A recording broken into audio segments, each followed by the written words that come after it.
सभी को नमस्कार, good morning. Current affairs plus static GK and Indian polity के बारे में, राज्य व्यवस्था के बारे में रैपिड जैसे मॉडर्न हिस्ट्री डिस्कस वगैरह किए थे। तो आज हर एग्जाम के लिए सबसे ज्यादा इंपॉर्टेंट है। कहीं भी संविधान के बारे में, उसके आर्टिकल के बारे में, उसके शेड्यूल के बारे में, उसके अनुसूची के बारे में बहुत ज्यादा प्रश्न किया है, खास करके जुडिशरी पे। जुडिशरी के अलावा भी बहुत से एग्जाम में क्या है कि खास करके प्रोविजन अगर पूछ दिया तो बहुत बढ़िया, प्रोविजन पूछ दिया तो बहुत बढ़िया, प्रावधान पूछ दिया क्योंकि उसमें समझने का। लेकिन अगर अनुच्छेद, अगर आर्टिकल पूछ दिया या पार्ट पूछ दिया या उसके जो करंट में या जो 99 से लेकर 106 तक अमेंडमेंट हुआ है, संशोधन हुआ है, वो काफी दिक्कत हो जाता है, बच्चे लोग कंफ्यूज हो जाते हैं। ठीक है, अब क्या है कि आज मैं रैपिड क्लास वगैरह में क्या है कि वो चीज डिस्कशन करूंगा एक कहानी जैसा। याद नहीं करना है, आर्टिकल को याद नहीं करना है, वो चीज डिस्कशन हो जाएगा। उसमें क्या है, उसमें पार्ट भी आ जाएगा, कैसे चल रहा है आर्टिकल्स, वो डिस्कस वगैरह कर देंगे।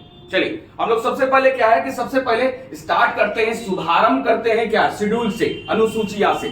शेड्यूल से हम लोग स्टार्ट करते हैं और जहां समझाना होगा वहां पर हम समझाएंगे। ठीक है, बस फोकस बनाए रखें। सबसे ज्यादा क्या है कि फोकस वगैरह बनाए रखें शेड्यूल के बारे में। शेड्यूल के बारे में सबसे पहले यानी हैशटैग शेड्यूल के बारे में हम लोग, शेड्यूल के बारे में हम लोग सबसे पहले शेड्यूल के बारे में हम लोग शेड्यूल के बारे में, यानी इसको हिंदी में कहा जाता है अनुसूची, अनुसूचियां। आज हैंडराइटिंग बढ़िया होगा, हैंडराइटिंग बढ़िया होगा क्योंकि हैंडराइटिंग मेरा बहुत खराब होता है, हैंडराइटिंग। तो सबसे पहले क्या है कि 12 अनुसूची, ठीक है ना, मौलिक फंडामेंटल। संविधान में क्या है कि सबसे पहले 8 था, लेकिन 12 का डिस्कस करने जा रहे हैं। एक क्योंकि इसमें प्रेडिक्शन करने का कोई मतलब नहीं होता है 1 से लेकर 12 तक। उसको प्रेडिक्शन अगर हम लोग करेंगे तो फिर कहीं से भी क्वेश्चन पूछ जाएगा। ठीक है, सबसे पहले क्या है, हम लोग क्या है कि एक यानी पहला यानी फर्स्ट के बारे में हम लोग डिस्कस करते हैं। फर्स्ट के बारे में, शेड्यूल के बारे में। शेड्यूल बने अनुसूचिया के बारे में। जब संविधान बना था तो 8 था, लेकिन वर्तमान में 12 है, याद रखिएगा। पहला शेड्यूल क्या कहता है, पहला शेड्यूल कहता है क्या कि 29 स्टेट और 8 यूटी के बारे में डिस्कस, यानी एक्सप्लेन कर रहा है। क्या एक्सप्लेन क्या कर रहा है, यानी बात कर रहा है पहला अनुसूची यानी शेड्यूल के बारे में। हमारा जो राज्य है देश का, वो वर्तमान में कितना है, तो 29 स्टेट और क्या है कि 29 स्टेट और 8 यूटी के बारे में। यूटी दैट मींस अ केंद्र शासित प्रदेश। 29 राज्य और केंद्र शासित प्रदेश अभी वर्तमान में 8 है, यानी पहला क्या है, पहला यानी समाप्त। ऐसे ही यानी बस स्टैटिक जीके जैसा आप लोगों को प्रोविजन नहीं बताएंगे, उतना प्रोविजन नहीं बताएंगे। दूसरा क्या है, आप लोग कमेंट में भी करते रहे। दूसरा क्या है, दूसरा क्या हम लोग बात करते हैं कि जितने ये हो गए पीएम हो गए या प्रेसिडेंट हो गए, प्रेसिडेंट यानी राष्ट्रपति हो गए, या वाइस प्रेसिडेंट हो गए, वाइस प्रेसिडेंट हो गए यानी उपराष्ट्रपति हो गए, इनके बारे में यानी जितने बड़े बड़े लोग हैं उनके बारे में, उनके वेतन के बारे में, वेतन के बारे में याद रखिएगा। यानी दूसरा शेड्यूल क्या कर रहा है, उनके वेतन के बारे में। वेतन, भत्ता और पेंशन। वेतन मिलेगा तो भत्ता भी मिलेगा, भत्ता भी मिलेगा, और लास्ट में जो रिटायरमेंट होगा ये भी मिलेगा। ये सेकंड शेड्यूल में कहा गया है, सेकंड शेड्यूल में ये कहा गया है। सेकंड शेड्यूल में यानी PM, president, vice president, cabinet, जो भी है बड़े बड़े अधिकारी जो है संविधान में उल्लेख किया गया है, उनके वेतन के बारे में, भत्ता के बारे में, पेंशन के बारे में ये चीज किया गया, ये चीज उल्लेख किया गया है। चलिए, अब हम लोग क्या बात करते हैं, हम लोग तीसरे के बारे में बात करते हैं।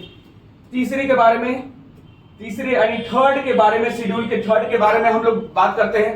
यानी जितने हो गए, यानी अभी डिस्कस किए है ना, पीएम हो गए या प्रेसिडेंट हो गया यानी राष्ट्रपति हो गए या वाइस प्रेसिडेंट हो गए। अब इनके सेकंड में क्या था, वेतन, भत्ता और पेंशन। इसमें क्या है, शपथ लेते हैं। शपथ लेते हैं कि हम संविधान के सामने सच्चा बोलेंगे, झूठ तो नहीं बोलेंगे, करप्शन तो नहीं करेंगे, हैं? यहां पर शपथ संबंधित उल्लेख है, यानी शपथ,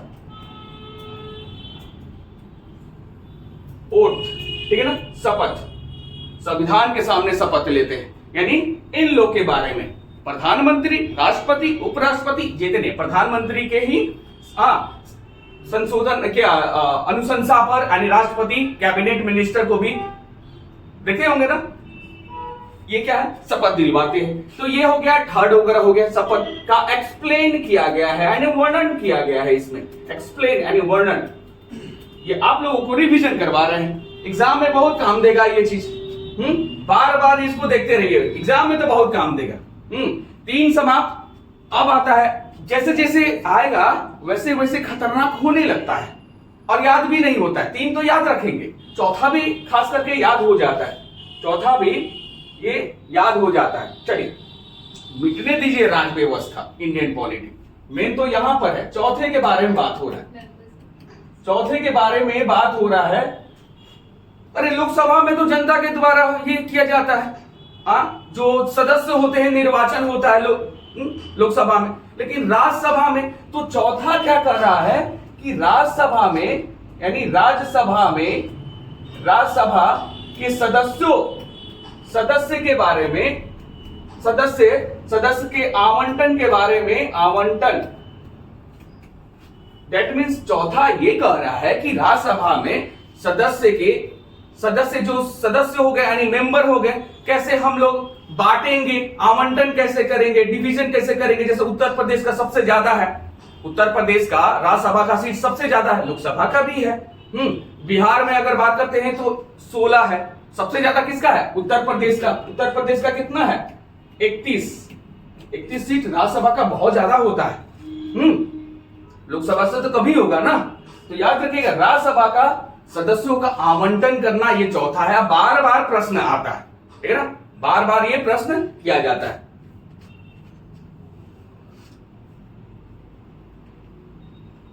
तो 29 स्टेट कौन बना है, तेलंगाना बना है, ठीक है ना, तेलंगाना बना है, तेलंगाना बना है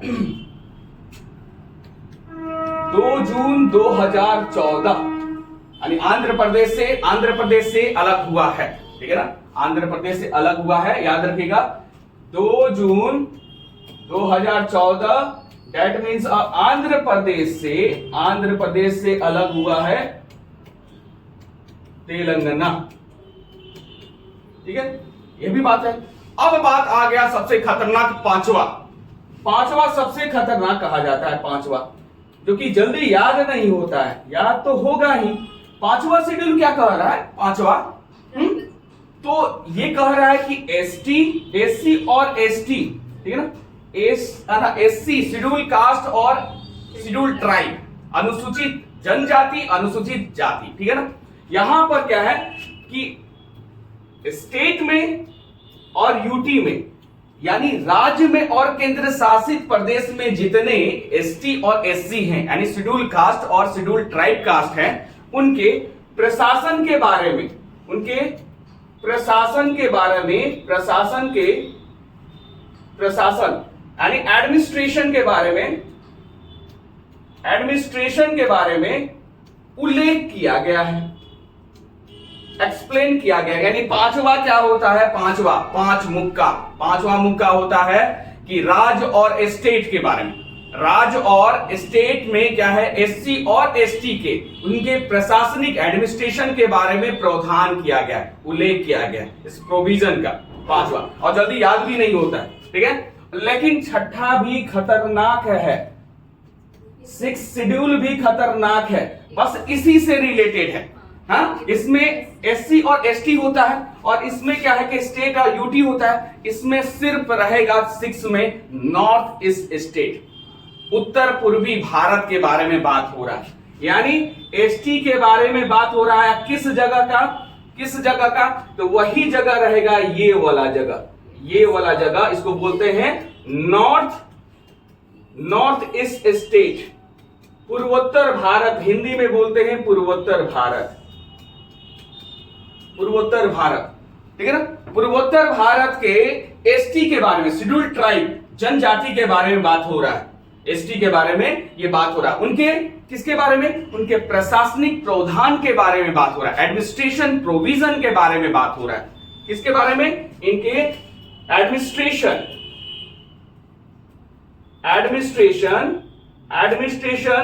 प्रोविजन के बारे में बात हो रहा है। प्रोविजन यानी प्रशासनिक प्रावधान के बारे में बात हो रहा है। किसके? पूर्वोत्तर भारत। जैसे प्रश्न आ जाता है, ये तो प्रश्न ठीक है, कौन कौन है? जब आप भारत के मानचित्र जानेंगे तो सबसे पहले ये जानेंगे कि आखिर में कौन है। तो याद रखिएगा, सबसे पहले यहां पर हम थोड़ा ब्लैक कर दे रहे हैं, ब्लैक कर देंगे तो दिखाई देगा आखिर में कौन कौन है। तो यहां पर याद रखिएगा, ये क्या है कि असम भाई साहब हैं, ये असम भाई साहब हैं। असम के नीचे में मेघालय आ गया, ये मेघालय आ गया ना मेघालय। तो ये तो दो रहेंगे ही। ऊपर से कर्क रेखा से दो, और भारत के कर्क रेखा से यानी पूर्वोत्तर भारत से दो क्या है, कर्क रेखा से क्या है मिलते हैं। कौन कौन? तो सबसे पहले त्रिपुरा और उसके बाद मिजोरम। तो याद रखिएगा, यानी दो और हो गए, यानी कौन कौन? त्रिपुरा और मिजोरम। तो ये थोड़ा सा डीपली हो गया, मिजोरम, याद रखिएगा। यानी असम के नीचे मेघालय और मेघालय के जस्ट नीचे में त्रिपुरा, त्रिपुरा के बगल में मिजोरम। ये चार हैं। इनके यानी एसटी यानी क्या है, शेड्यूल्ड ट्राइब यानी जनजाति के बारे में, यानी एडमिनिस्ट्रेशन के बारे में, यानी प्रशासनिक के बारे में उल्लेख किया गया है। समझ में आ गया? प्रशासनिक के बारे में उल्लेख किया गया। तो ये चीज सबसे ज्यादा इंपॉर्टेंट है। 5 और 6 के बारे में समझ में आ रहा है? क्लियर है? सभी को समझ में आ रहा है? क्लियर है? देखो, अब हम लोग बात करते हैं किसके बारे में? अब हम लोग क्या है कि अब हम लोग बात कर रहे हैं, पिंक करेंगे तो सही रहेगा, पिंक। अब हम लोग 7th के बारे में बात कर रहे हैं, 7th शेड्यूल के बारे में बात कर रहे हैं। 7th शेड्यूल के बारे में हम लोग बात करते हैं, 7th शेड्यूल के बारे में बात कर रहे हैं, 7th शेड्यूल के बारे में। तो 7th शेड्यूल के बारे में हम लोग बात करते हैं। और कोई मैसेज?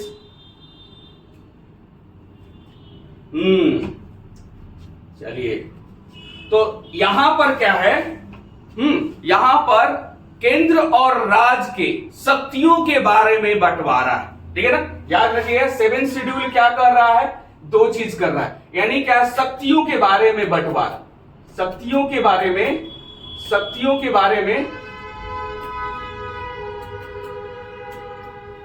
शक्ति यानी पावर। किसका भैया?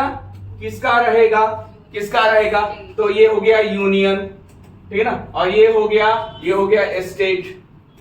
इनके शक्तियों के बारे में बंटवारा किया जा रहा है कि केंद्र सरकार का अलग शक्ति रहेगा और राज्य सरकार का अलग शक्ति रहेगा।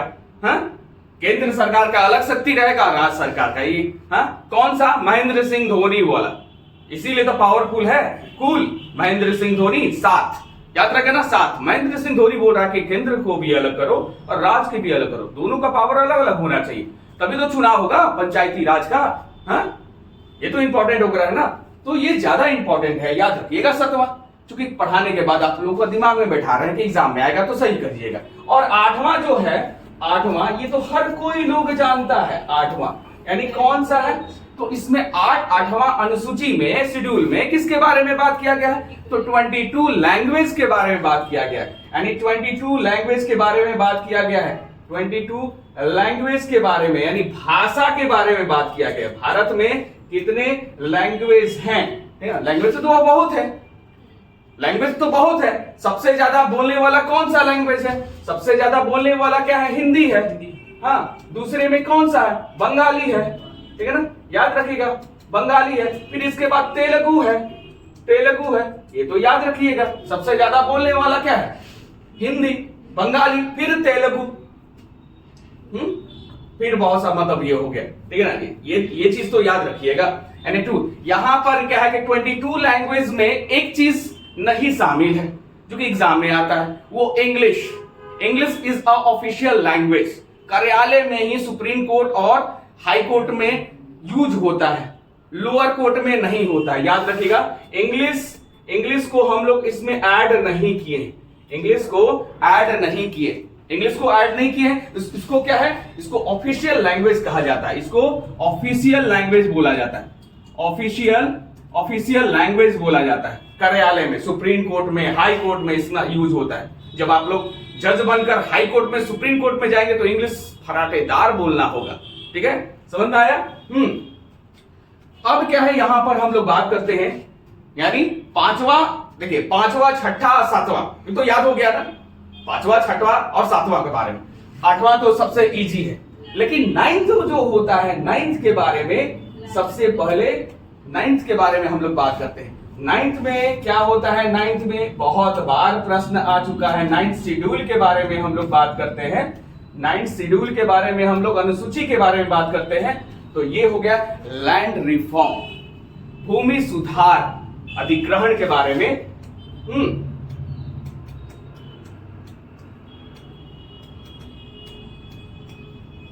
इसको इंग्लिश में बोलते हैं लैंड रिफॉर्म। रिफॉर्म के बारे में उसी से संबंधित एक प्रावधान है, प्रोविजन है, प्रावधान लैंड रिफॉर्म के बारे में। लैंड रिफॉर्म समझ में आ गया, यानी प्रश्न बहुत बार पूछा गया। तो भूमि सुधार से अगर क्वेश्चन आए तो एक चीज आता है, एक भूदान आंदोलन। भूदान आंदोलन समझ रहे हैं ना, भूदान आंदोलन, भूदान आंदोलन के बारे में हम लोग बात करते हैं। भूदान आंदोलन में यानी कौन, विनोबा भावे के बारे में।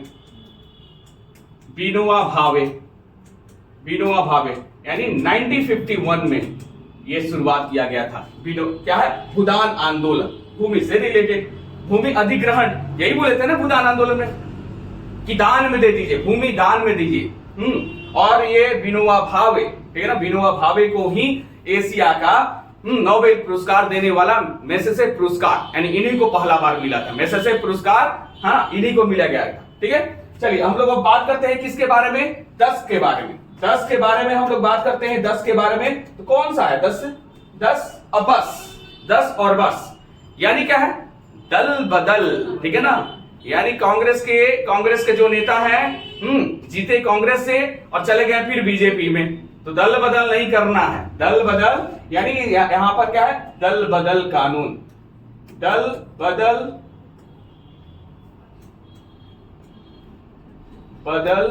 कानून के बारे में बात हो रहा है। एंटी डिफ्लेक्शन लॉ इंग्लिश में कहा जाता है, कानून के बारे में बात हो रहा है।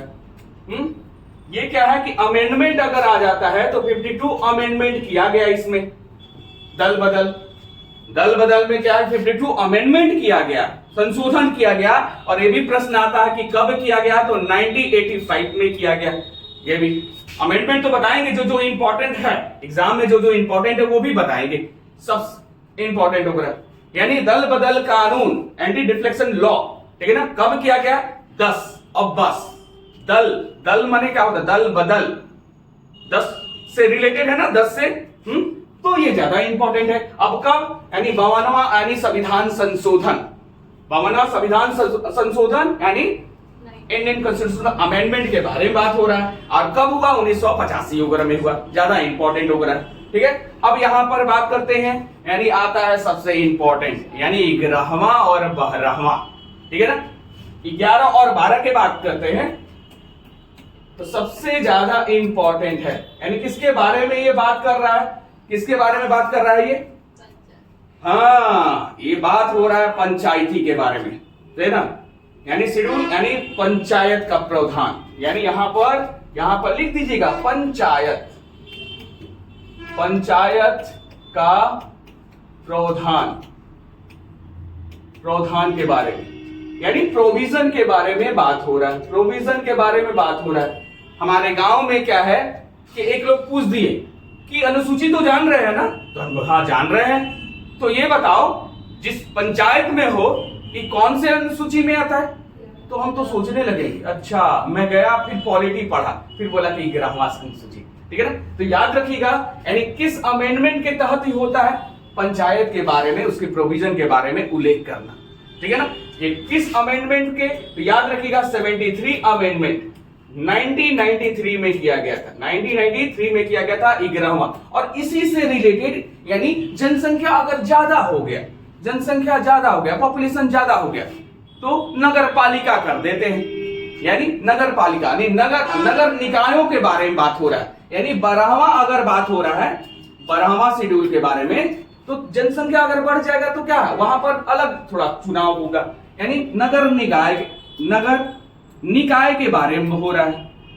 यानी डेट मीन्स कह सकते हैं नगर पालिका के बारे में बात हो रहा है। और एक 73 हो गया तो ये हो जाएगा एक क्या है, क्या हो जाएगा, 74 हो जाएगा। 74 अमेंडमेंट हो जाएगा। 74 अमेंडमेंट हो जाएगा। यानी संविधान संशोधन 74वां, यानी किससे रिलेटेड है, नगर निकाय के, नगर पालिका के। और कब, यानी यही याद रखिएगा, सेम हुआ।